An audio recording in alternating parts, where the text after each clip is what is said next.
Hello students, good morning. Today I am going to discuss case-based study question related to linear equation in two variable. In last video, I have discussed case-based study question related to real numbers and polynomials. तो आज का पहला question है, सभी को देखिए, a test consist of true and false. एक test है, ट्रू फॉल्स से रिलेटेड है. 1 marks is awarded for each correct answer while 1/4 marks is deducted for every wrong answer. A student knew answers to some of the questions. Rest of the questions he attempted by guessing. Simple बोल रहा है कि एक test हो रहा है जिसमें true false का क्वेश्चन है. जिसका सही हो रहा है, हर क्वेश्चन जो सही होता है उसमें 1 नंबर दिया जाता है और जो क्वेश्चन गलत होता है उससे 1/4 मार्क्स यानी कि 0.25 मार्क्स जो है रिड्यूस कर दिया जाता है. इसके बाद एक स्टूडेंट जो है knew answers to some of the questions. Rest of the question he attempted by guessing. मतलब एक स्टूडेंट जो है कुछ क्वेश्चन का आंसर जानता था और कुछ का नहीं जानता था. तो जो नहीं जानता था क्वेश्चन उसको गेस करके उसमें टिक लगाया है. ठीक है. तो लास्टली बोला जा रहा है कि he has answered 120 questions and got 90 marks. मतलब वो 120 क्वेश्चन बनाया जिसमें उसको 90 नंबर मिला. अब देखो 120 क्वेश्चन बनाता है, 90 नंबर आता है. तो मान लेते हैं जो क्वेश्चन सही बना रहा है वो x मान लेते हैं और जो गलत बना रहा है उसको y मान लेते हैं. ठीक है. अब बताओ जो सही बना रहा है ये करेक्ट के लिए है और ये रॉन्ग क्वेश्चन के लिए y है. अब सोचो जो सही बना रहा है उसमें 1 नंबर दिया रहा है और जो गलत बना रहा है उसमें 1/4 क्या किया जा रहा है, रिड्यूस कर दिया रहा है, घटा दिया रहा है.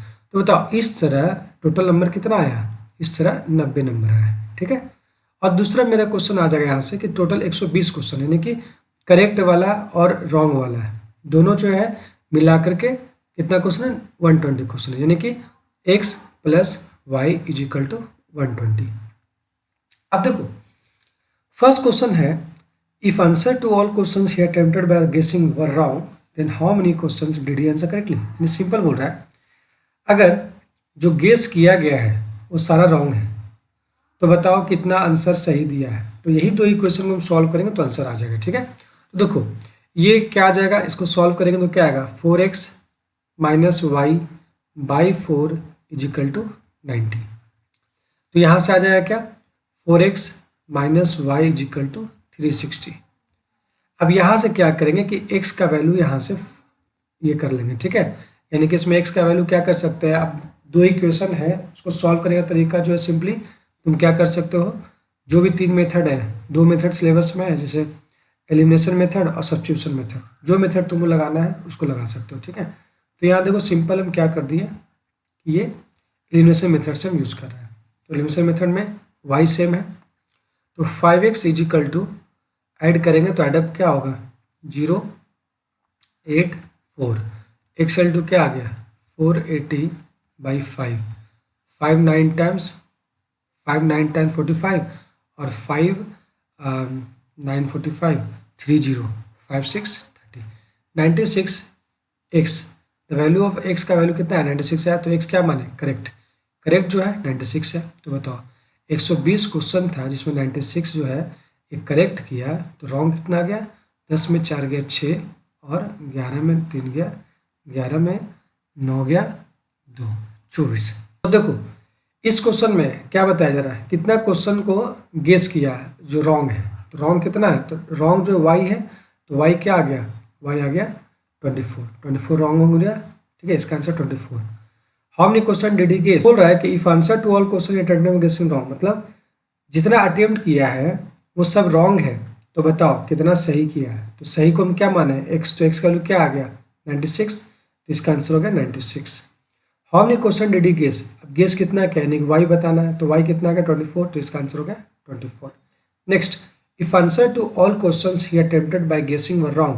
अगर सारा अटेम्प्ट किया, जो आंसर अटेम्प्ट किया वो आंसर है वो सारा गलत हो गया तो बताओ एंड आंसर 80 करेक्टली और 80 सही हुआ तो कितना नंबर उसको आएगा. तो बताओ 80 सही किया तो 80 सही किया तो सही किया है तो उसको 1 नंबर मिलेगा.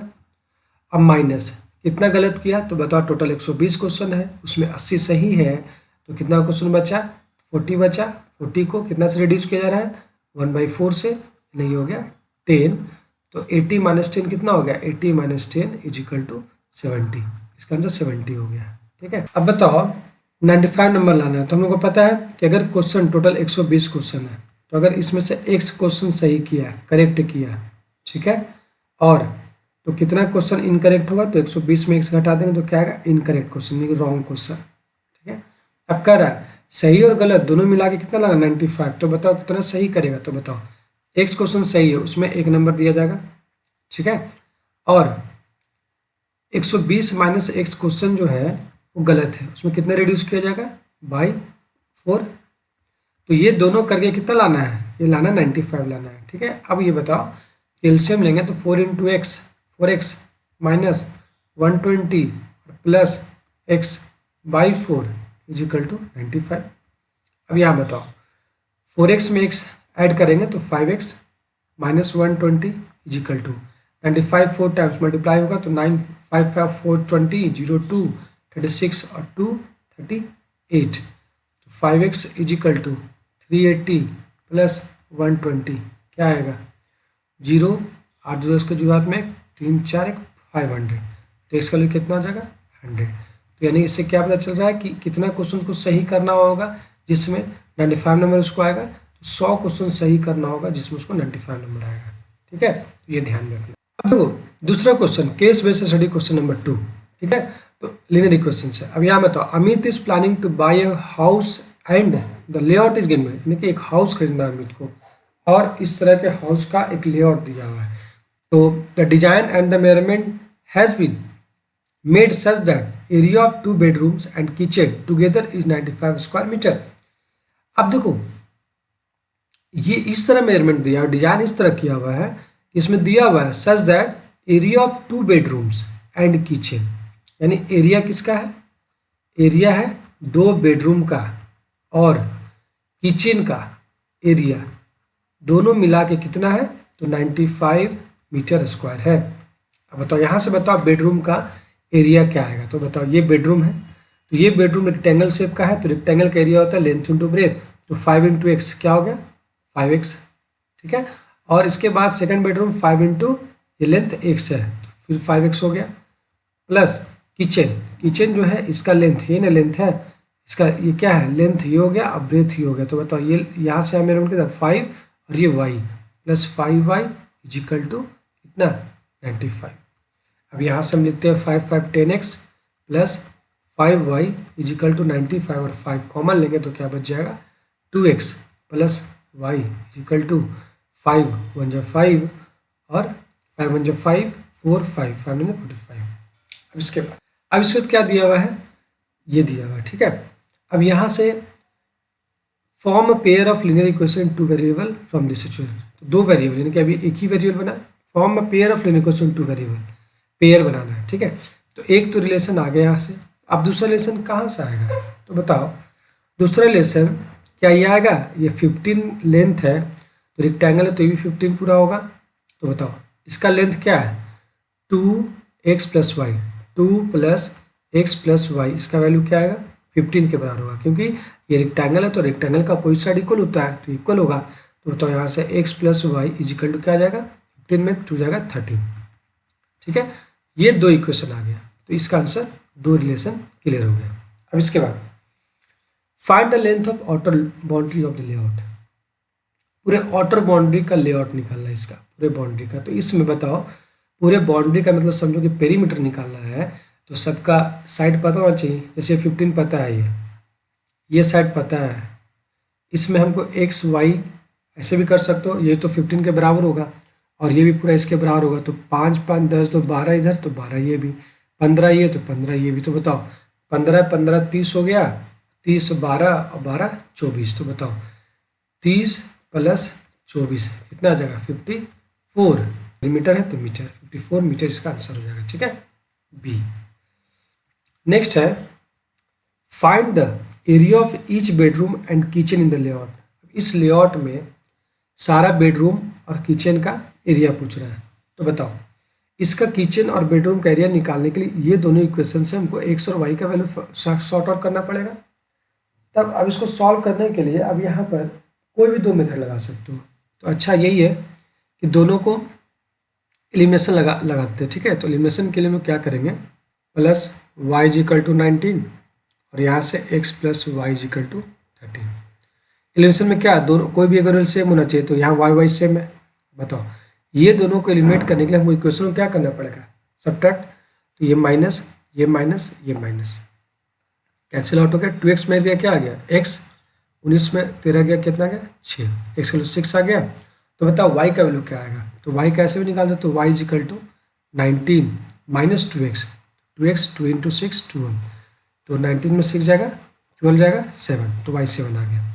अब कह रहा find area of each bedroom, तो बेडरूम क्या है, बेडरूम का एरिया है 5 इंटू एक्स, यही 5 इंटू एक्स, तो एरिया ऑफ बेडरूम क्या हो जाएगा 5x, तो 5 इंटू एक्स क्या है 6 30, दोनों बेडरूम जो है 30 मीटर स्क्वायर का हो गया। और किचन क्या है, किचन का एरिया जो है क्या लिए थे बताओ, यहाँ पे किचन का एरिया 5y लिए थे क्योंकि इसका लेंथ 5y है, तो 5y क्या वैल्यू निकालना है, तो 5 इंटू वाई क्या है 7, तो 7 5 जा 35 मीटर स्क्वायर, किसका एरिया आ गया, किचन का एरिया हो गया, ठीक है। इसके बाद find the area of living room in the layout, इस पूरे लेआउट में हमको लिविंग रूम का एरिया निकालना है, ये लिविंग रूम है, ठीक है। तो इसको दो पार्ट में डिवाइड कर दो, ठीक है। तो ये भी एक रेक्टेंगल हो गया, तो इसका लेंथ और इसका ब्रेथ गुना कर दो, तो ब्रेथ तो पता है, ब्रेथ जो भी ये ब्रेथ है वो इसके ब्रेथ के बराबर होगा, तो 5 to 7 तो 7 आ गया। और इसका लेंथ क्या है y प्लस 2, यानी y का वैल्यू कितना आ गया 7 to 9, तो 9 7 जा 63, यानी कि इसका जो एरिया आ गया इस 63 मीटर स्क्वायर आ गया। अब ये भी एक रेक्टेंगल है, लिविंग रूम में पूरा ये पूरा आ रहा है, ठीक है। तो ये इसका लेंथ क्या हो जाएगा, तो इसका लेंथ जो है x के बराबर है, तो x क्या है 6 और y क्या है 2, तो 6 इंटू 2 क्या हो गया 12 मीटर स्क्वायर। बताओ पूरे लिविंग रूम का एरिया है, तो 63 और 12 को ऐड कर दो, 63 और 12 को ऐड करेंगे तो क्या आएगा 325 और 75, यानी 75 मीटर स्क्वायर क्या हो गया, इसका आंसर हो गया 75 मीटर स्क्वायर। इसके बाद find the cost of laying tiles in kitchen at the rate of 50 per square metre, मतलब 1 मीटर स्क्वायर का था 50 रुपये के हिसाब से हम कितना कॉस्ट लगेगा किचन में। तो किचन का एरिया क्या है, एरिया किचन का क्या है, तो किचन का एरिया भी जस्ट आया था कितना 35 मीटर स्क्वायर। अब 35 को हम 50 से गुना कर देंगे तो इतना रुपया आ जाएगा, ठीक है।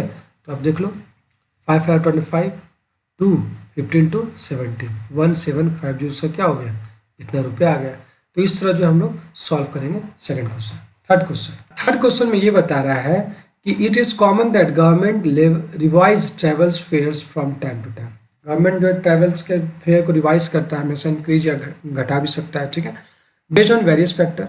बहुत सारा सिचुएशन है, जैसे a general increase in prices and fair purchasing value of money, inflation such as inflation, ठीक है, on different types of vehicles like auto, rickshaws, taxi, radio, cab etcetera. मतलब गवर्नमेंट जो इस तरह के ट्रांसपोर्ट पे किसी भी कभी भी ये रिवाइज कर सकता है अपने फेयर्स को। इसके बाद क्या रहा द ऑटो की अगर बात किया रहा, auto charges city promise comprise of fix charge, auto को फिक्स चार्ज मिल रहा है together with the charge of distance covered, यानी ऑटो कवर कैसे कर रहा है, ऑटो जो भी इसका चार्ज होगा वो फिक्स्ड चार्ज होगा और साथ ही साथ कितना डिस्टेंस कवर कर रहा होगा, ठीक है। इसके बाद नेम ऑफ द सिटी है, डिस्टेंस कवर इतना इतना, अमाउंट पेड इतना, सिचुएशन 1 सिचुएशन 2, ठीक है। अब क्या हो रहा है रेफर्स टू सिचुएशन 1, तो बताओ the pair of linear equation representing situation is, situation 1 को देखना मतलब इसको देखना है, ठीक है। तो बताओ x है फिक्स चार्ज, तो डिस्टेंस कितना कवर किया है 10, तो डिस्टेंस कवर किया 10, तो 10y x प्लस 10y का वैल्यू कितना है 75, ठीक है। इसमें दूसरा भी है, तो बताओ x प्लस क्या आएगा x प्लस डिस्टेंस कवर कितना किया 15 और डिस्टेंस का क्या चार्ज है 15 into y is equal to कितना 110, यही pair of linear equation 2 variable बन गया। तो अब देखो यहाँ पे है कहीं पर x plus 10y is equal to 75 है, तो x प्लस 10y यहाँ है, ये नहीं होगा, x प्लस 10y 75 यहाँ है, दूसरा देखो क्या है x प्लस 15y 110, तो ये हो गया option B. Next a person travels distance of 50 kilometre the amount he has to pay. अब बताओ एक पर्सन 50 किलोमीटर चला, तो ऑटो चार्ज क्या है, फिक्स चार्ज क्या है एक्स, और डिस्टेंस क्या कवर किया है, डिस्टेंस कवर किया कितना 50 y is equal to 50y is equal to कितना होगा। ठीक है, तो इसके लिए हम लोग को x और y का वैल्यू निकालना होगा, तब ना इसका वैल्यू निकलेगा। तो हम लोग x और y का वैल्यू फाइंड आउट करते हैं। अब देखो यहाँ पर x और y का वैल्यू फाइंड आउट करना है, तो यहाँ पे देखो दो इक्वेशन यहाँ लिख दिए हैं, तो अब कौन सा मेथड लगाएंगे, दोनों वेरिएबल सेम है तो एलिमिनेशन मेथड लगा दो। डायरेक्ट यहाँ माइनस, यहाँ माइनस, यहाँ माइनस, कैंसिल आउट हो गया। 10 में 15 गया तो -5y इजिकल टू -75 में -110 गया तो कितना बचेगा -35y।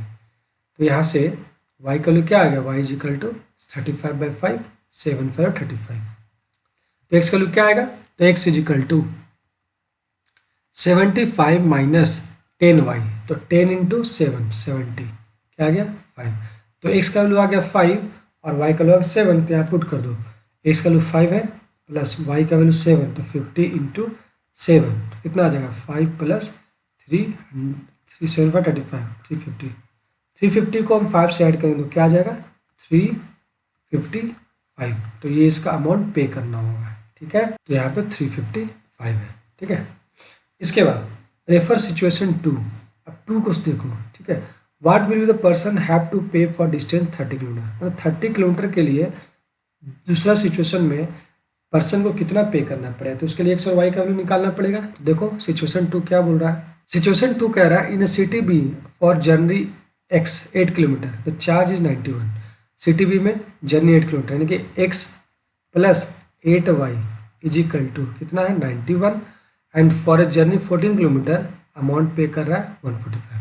X plus 14y is equal to 145। इसको भी लिमिट कर दो, माइनस माइनस माइनस कट गया, 8 में 14 जाएगा तो -6y is equal to minus 90y में 145 जाएगा तो 5 में 1 गया 4 और 14 में 9 गया, कितना बचेगा 14 में 9 गया 5। तो y इजिकल टू क्या आ गया 9 6 जा 54 9।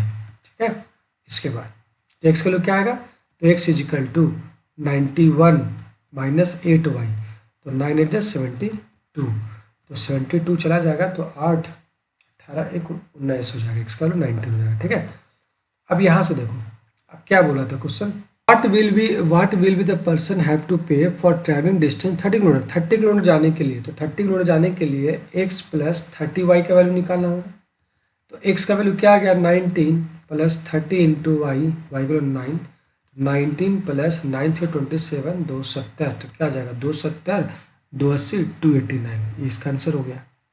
फोर्थ कह रहा है the graph of line representing the condition 2, situation 2 के ग्राफ को कौन से रिप्रेजेंट कर रहा है। ठीक है, तो देखो 4 ग्राफ यहाँ पर है और इसमें कौन से सिचुएशन 2 के कौन से ग्राफ को रिप्रेजेंट कर रहा है। तो देखो यहाँ पे x का वैल्यू क्या आया है, x का वैल्यू 19 आया है और y का वैल्यू क्या है 9 आया है। तो x का वैल्यू 19 आया है और y का वैल्यू 9 आया है। तो बताओ यहाँ पे x का वैल्यू अलग अलग है तो ये तो नहीं होगा।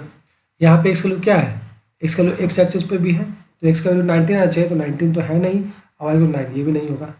इस केस में देखो x का 19 ये नहीं होगा तो ऑब्वियसली यही होगा। तो इस पर पुट करके देख लो, इसमें वैल्यू आ जाएगा। ठीक है, तो इस तरह लीनियर इक्वेशन 2 वेरिएबल का हम लोग क्वेश्चन को सॉल्व कर लिए। अब नेक्स्ट वीडियो में हम लोग सॉल्व करेंगे क्वाड्रेटिक इक्वेशन से रिलेटेड क्वेश्चंस को।